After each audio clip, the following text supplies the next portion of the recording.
Hello, my name is Taya Graham, and welcome to the Police Accountability Report. As I always make clear, this show has a single purpose, holding the politically powerful institution of policing accountable. And to do so, we don't just focus on the bad behavior of individual cops. Instead, we examine the system that makes bad policing possible.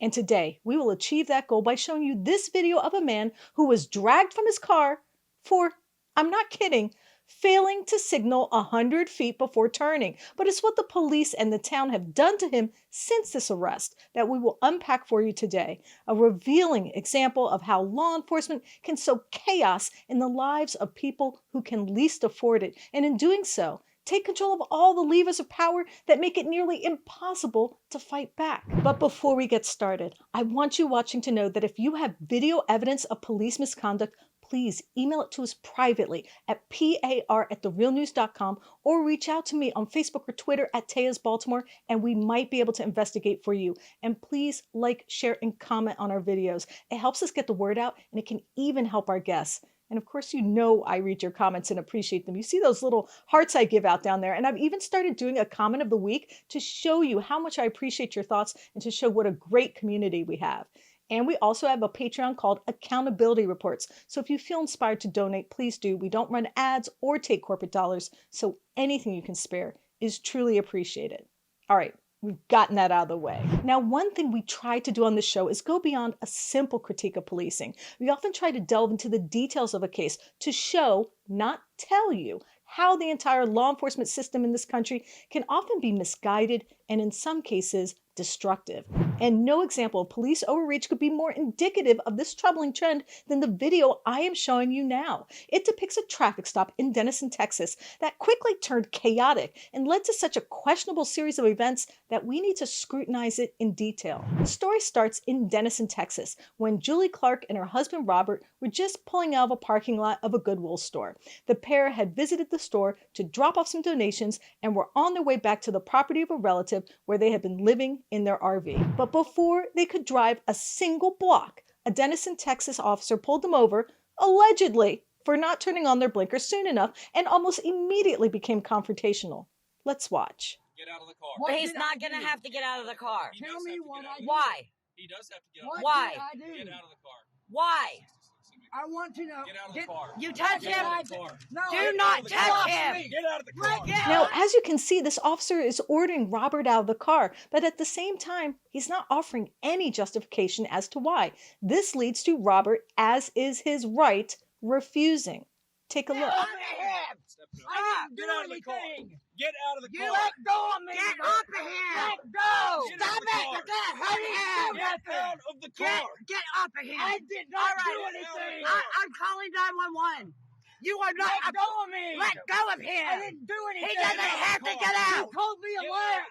Finally, the officer decides that he does not have to articulate why Robert has to exit his vehicle. Instead, he simply forces him out, violently injuring Robert's arm in the process. Just watch. Stop. Get out of the car. Quit pulling on him. Stop. You're going to break his arm. Get out of the car. You are going to break his arm. If you let go of me, I'm not. Get out. You are going to break his arm. Stop it. Get out of the car. Let go.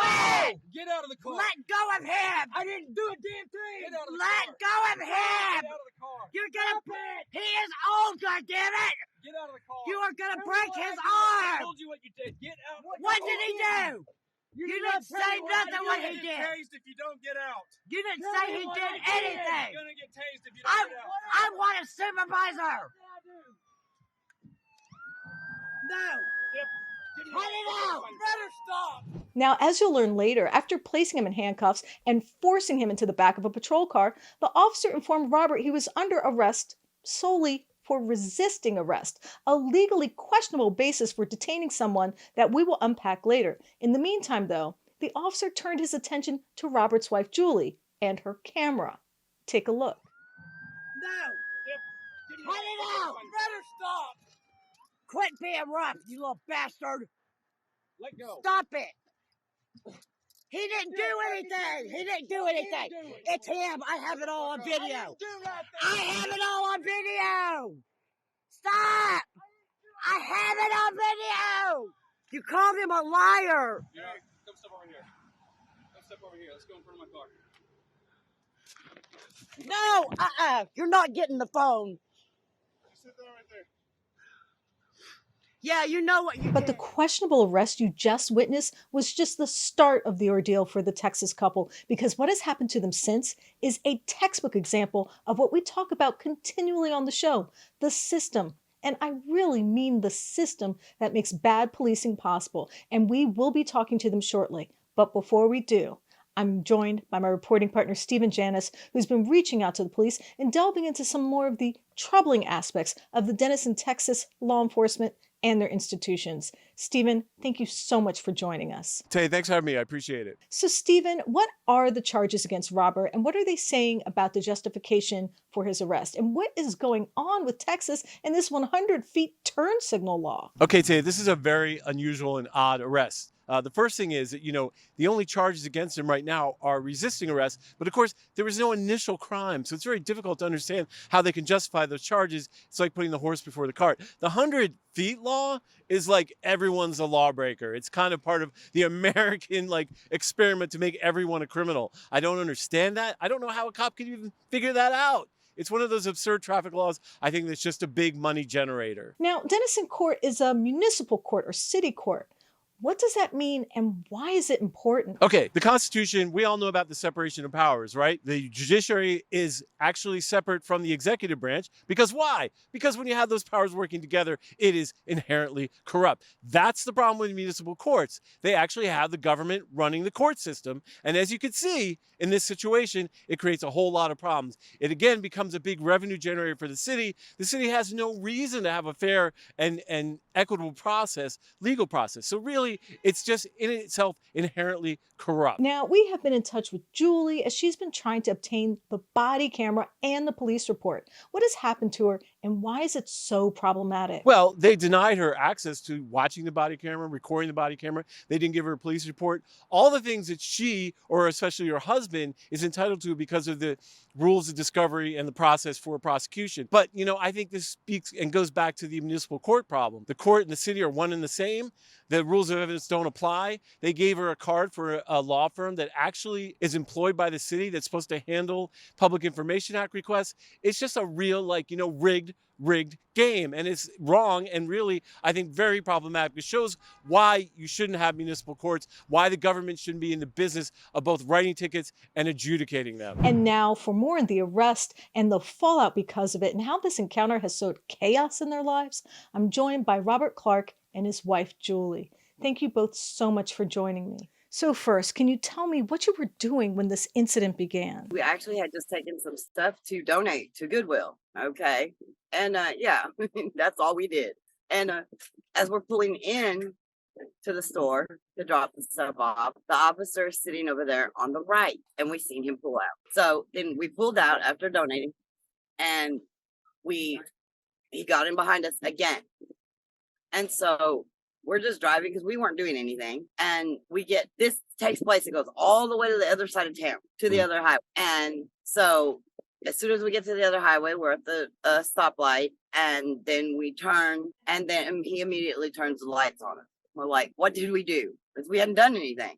He comes up to conduct the traffic stop on the passenger side. So how did this begin? You were being pulled out of the car. What triggered this? And he got butthurt because my husband told him not to call him a liar. So you're saying this all started because he had your address wrong and called you a liar when you corrected him? Adam, we're intimidated by him already. I don't want to get, he didn't want to get out the car. Reason being, we don't know. There was no reason, absolutely no reason for him to get out of the car because he's already done. Going to write us a warning. Why did he go over there and promote violence? He told us we're getting a warning, for the not signaling 100 feet. And then he kind of looks at my license and he said, are you still in the Oklahoma address? And I said, no, we've been over. I said, you know where we're at? We're over here on Center Street. And he said, oh yeah. He said, I've been over there a couple of times. And and I said, yeah. I said, you were over there that one time. He's like, you've been there longer than that. It's been like 2 years you lived there. I said, no, I haven't. I've only been there, since a couple of months. And he's like, you're lying to me. Why are you lying to me? And I said, you calling me a liar? I said, I can prove that I'm not. I hadn't. I said, 'cause we just had an eviction, and that eviction was on the May 19th. And before I could tell him exactly, the date and everything, he comes walking around with an attitude to my side of the truck and opens my door without even saying anything and says that we're going to conduct the rest of this stop on the outside of the truck. And I said, why? What did I do? And he said, just get out of the vehicle. I said, no, what did I do? And that's when he grabbed me, and I held onto the steering wheel because it kind of startled me that he did it. I wasn't expecting that. And I still had my seatbelt on. And he just kept yanking on me. Then he finally reaches over there and undid my seatbelt, kept yelling at me. And I just kept asking him, what did I do? What did I do? I didn't do anything. That's when he told me, he said, if you don't get out, I'm going to tase you. And I didn't want to get tased, so I let go of the steering wheel and stepped out. What happened next when you got out of the truck? What were you thinking as he started to pull you out of the car? When I got out, I kind of just threw my hands down. He had to hold my arm, and I threw my right hand down to my side, and he's kind of just spun me around real quick and pushed me up against my truck, and I kind of caught myself with my hands because they were in front of me, and then he handcuffs me, and then the other officer comes running. He's going to tackle me, and I said, "Don't you do it?" And he just kind of bumps me real hard, and they both grab my arm, one on each side, and grab my arms. The officer that had my right arm kind of just pulled it up as far as he could towards my shoulder, and I'm like, "Let go! It hurts! It hurts!" And they get me over to the car, and they kind of throw me over towards the car, and I hit my head on the top of the car there, and I guess that's when they patted me down, and then they threw me into the car head first, the seat, and their seats are plastic, they're hard plastic, and they've got like a little thing that sticks out in the middle there between the two seats, and I hit my head real hard on that, and it was bleeding a little bit, and I had a big red bump, and then they grabbed one of them, went around to the other side, grabbed me by my shoulders, and the other one had me by my legs, and they're shoving me in and pulling me. And I'm like, quit, and that was kind of the end of it. When you're in the backseat of the officer's car and the officer finally tells you what you're being arrested for, what did he say? When I finally asked him, I said, what am I being arrested for? And he told me I was being arrested for resisting arrest. But he never told you what the initial charge was that you were resisting arrest for. I mean, isn't there supposed to be an original arrest to resist? If you're arrested for anything, that's why I didn't see why I needed to get out of the vehicle. He just told me I was getting a warning and I'd be on my way. It's like he got mad because I called him on calling me a liar. My left arm from him. When he was dragging me out, he was beating my left arm with it twisted up against the side of my truck, and then kind of bending it just as hard as he could. It felt like he was trying to break my arm. And I mean, that's what it felt like. And when I asked him about, I wanted to go to the hospital, have it treated, have it looked at, he said, no, you can have it looked at when we get to the jail. And, when I finally got to the jail, they did all the paperwork first. And then they called a nurse in, and the nurse came in and looked at it and looked at my other elbow and said, looks fine to me. They look alike. And that was all they said, And I said, well, can I get something, because it hurts real bad. And they're like, well, if you want to get something, we'll have to order it later. Whenever they get you put in, we can get you something. Well, I never got anything. How much was the bail for you, and what was the final charge? They charged me with resisting arrest, search, and transportation, transport. How did this affect you, Robert? And how did it change the way you see police? I used to have a lot of respect for them, because my dad was a cop. And now I don't have any, I'm scared of them, And I'm afraid to go anywhere because every time I see one, I'm afraid they're going to pull me over for something, and then this is going to happen. Or what if it's the same officer, and he's going to feel like what happened then, is going to make it worse on that one, on that stop. And then, physically, my arm still hurts. I know it's only been, 2 weeks or 3 weeks since this happened, but it still bothers me, because I do construction, and then with me having a mental problem anyway, it kind of makes me feel, like if I'm scared of things more than I used to be.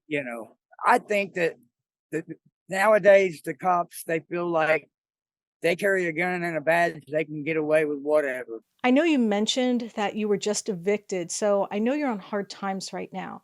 How has this arrest impacted you? It really has. I mean, because it's, financially it's hurt us, because I missed 2 days of work. Plus, it cost us money to get out that we didn't have, and so it kind of, on top of that, we're going through the eviction and just the stress level, oh my God, has been enough already. And then with that, and now having to figure out about court and everything, I don't know what they're going to do. So you're supposed to have a court-appointed lawyer. Have you gotten one yet? I haven't heard anything since I got out of jail. They haven't given me a court date. They haven't told me who my attorney is going to be or nothing. What do you hope happens in the future? I hope the 2 officers that did this are decertified, where they can't be a cop anymore, because that was totally wrong. We don't need people like that trying to protect us, because that's not protecting. That's beating and brutal, is what they did to me. Julie, how has this affected you, seeing this happen to your husband? After everything else we've been through, it's been bad. It's bad. I don't even want to go anywhere because they portray a picture of them that I don't want to see. They can stop you, pull you over for whatever reason, and then yank you out of your vehicle, which is your safe zone nowadays. That's your only safe zone between you and that officer that you don't know what he's going to do to you. They get away with it. They can hurt you or, they do whatever they want basically nowadays. And I just don't think it's right. I actually called Dennison PD that night, asked for a supervisor because I wasn't happy. We had done absolutely nothing for him to be yanked out of the car like that and then twist his arm like that. It was swelled up 3 times the size of his elbow. His where he bent it, you could see it where he was bending it on the truck on the outside. And I was telling him to just let go. And I will admit, in the video, I did tell him, let go of him, you little bastard. And I did say that. But I mean, I didn't know what else to do. I know you've been trying to get body camera footage or even just a police report or any documentation. How is that going? I called and asked for a supervisor. I did not get a name that night. I wish I did because the supervisor called me back, said we will review the body cam footage and I'll get back to you. Did they get back to me? No. So I put in a request for body cam footage, a police report, which I've neither gotten none of those yet. We're going to go probably tomorrow to view them and I'm going to record them when I view them. I had sent them, and I asked for a time frame on them. Oh, we have 20 days to da-da-da-da-da. And, they're acting like they don't want to give them up. And the email I sent back to him, I said, look, it's not that I don't trust you won't do anything to them, but I don't trust that you won't after what just happened. Now, as promised at the beginning of the show, the law enforcement initiated ordeal we just showed you has broader implications than the 2 lives it has impacted already. It's really a much more tangible, troublesome story writ large about what happens when punishment becomes a profit center and law enforcement turns into law invention. What do I mean? Well, let's just liken the criminal justice system to its most pervasive symbol, the ubiquitous scales of justice. Let's consider how this iconography that we're used to needs an updated interpretation. The image I'm talking about and that I'm showing up on the screen, it's pretty much as iconic as any other American symbol, especially when it comes to the administration of justice. It's meant to show, or perhaps convince us, that justice is blind, impartial, and, well, just. But let me for a second try to enhance a new definition of what those 2 balanced scales actually mean, and more importantly, how they're being abused. To me, besides the idea that they connote an impartiality, they also point out a necessary balance. That is, a balance between the need to enforce the law against the price we pay to protect the innocent. What I mean is that turning up the volume, so to speak, on law enforcement comes with a cost. That is, the more cops, the more aggressive they are, and the more arrests they make that might, and I say might, prevent a crime, comes with a cost on the other side of the scales. That is, unleashing the power of a gun and a badge has an effect on just how balanced those scales really are and how it can lead to an imbalance that produces arrests just like the one we showed you earlier in this show. This, of course, may depart from the traditional symbolism the scales represent, but we have to remember that administering justice is complex, tricky, and never simple. And when you introduce fear and start extolling the virtue of more cops and more aggressive enforcement, that delicate balance becomes distorted. And perhaps that's what these same scales should make us remember. Because we often forget that every incremental increase in police power weakens the foundation of liberty that is our fundamental right. Every bad arrest rewrites the Bill of Rights in favor of the government, not the people. And every time we look the other way, when an officer sows havoc in the lives of innocent people, we become blinded to the psychic toll that same act of bad faith inflicts upon our entire society. And how do I know? Well, consider this story in the New York Times about what happened with money paid by drug companies in the wake of a settlement over their role in America's horrific opioid crisis. As we've talked about many times on this show, the toll of big pharma companies showering legally prescribed opioid pills on the American public has been incomprehensible. Hundreds of thousands of dead and countless families torn asunder. But what is perhaps most unsettling about this crisis is that it was all perfectly legal. Pharmaceutical companies used false science to label opioid painkillers non-addictive and thus started an epidemic that was, to say the least, shockingly profitable and devastatingly destructive. And to make matters worse, the federal government and the DEA, which has in the past had no problem pursuing petty street dealers by any means necessary, could not win more than a handful of convictions against the well-paid executives who made this entire human tragedy possible. That's right. The same law enforcement industrial complex that will arrest a person for having an empty CBD pipe or the odor of marijuana in their car could not hold the real drug dealers to account. The reason I bring this up is because the New York Times article noted a troubling trend. Money from settlements from lawsuits filed against those same companies to make them pay for the havoc they caused is not just going into treatment and healing. Instead, it is being used in part to buy more police cars and pay more overtime to cops. That's right. The cash has been clawed back from the bank accounts of the companies that were in fact the biggest drug dealers in the history of civilization and has been diverted into the coffers of the institution that couldn't solve the problem in the first place. I'm not kidding. I wish I was. And the money is not just going to new cruisers and overtime. According to the article, cash from the payouts has been spent on body scanners to detect drugs, phone hacking equipment, and restraint devices. That's right, the system that could not prevent and or stop the tsunami of opioids from being pumped into the veins of working class communities across the country is actually benefiting from their own incompetence. That is, the soldiers of the so-called war on drugs have become the beneficiary of their inability to fight it effectively or even win it. And that's why I proffered a new interpretation of the scales of justice,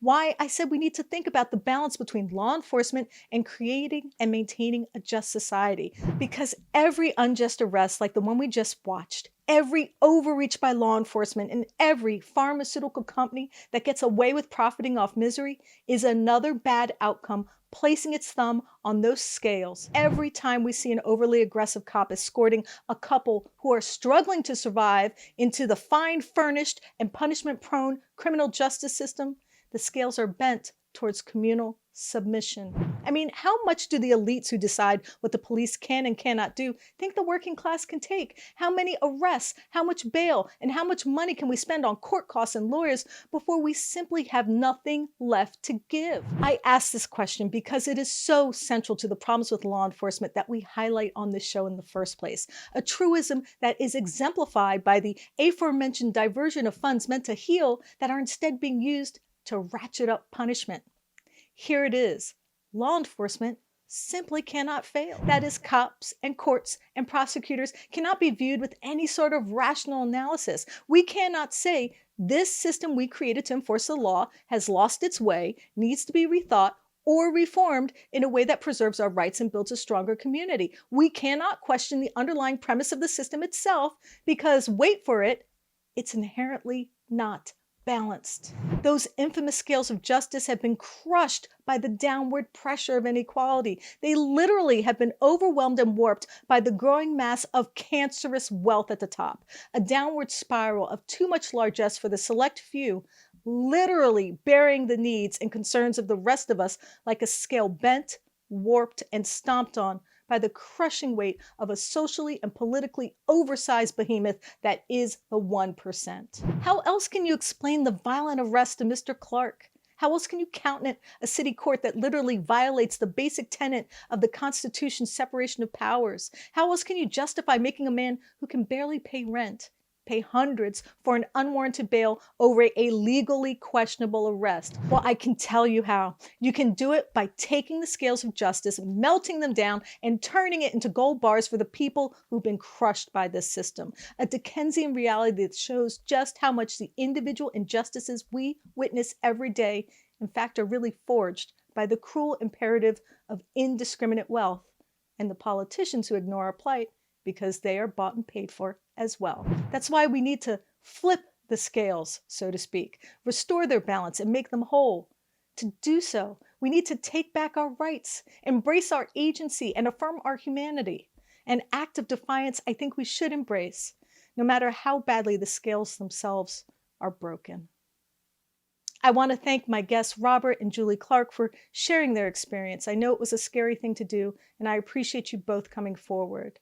And of course, I have to thank intrepid reporter Stephen Janis for his writing, research, and editing on this piece. Thank you, Stephen. Tay, thanks for having me. I appreciate it. And I want to thank mods of the show, Noli D and Lacey R, for your support. Thank you both very much. And a very special thanks to our Accountability Reports Patreons. We appreciate you, and I look forward to thanking each and every one of you personally in our next live stream, especially Patreon associate producers Johnny R, David K, Louis P, and super friends Shane Bushta, Pineapple Girl, Chris R, Matter of Rights, and Angela True. And if you like or want to support our work, or you just like hearing me say your name at the end, consider joining our Patreon Accountability Reports. There are some extras there for the people who help keep us going because we don't run ads or take corporate dollars, so anything you can spare is really appreciated.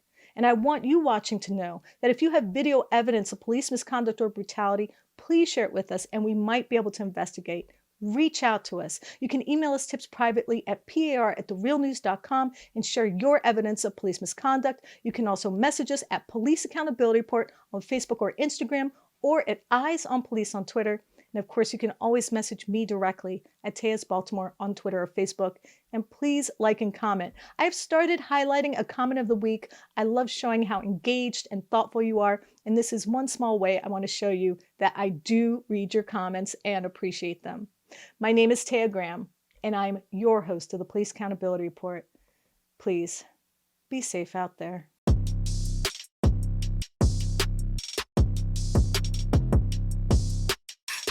Thank you so much for watching The Real News Network, where we lift up the voices, stories, and struggles that you care about most. And we need your help to keep doing this work, so please tap your screen now, subscribe, and donate to The Real News Network. Solidarity forever.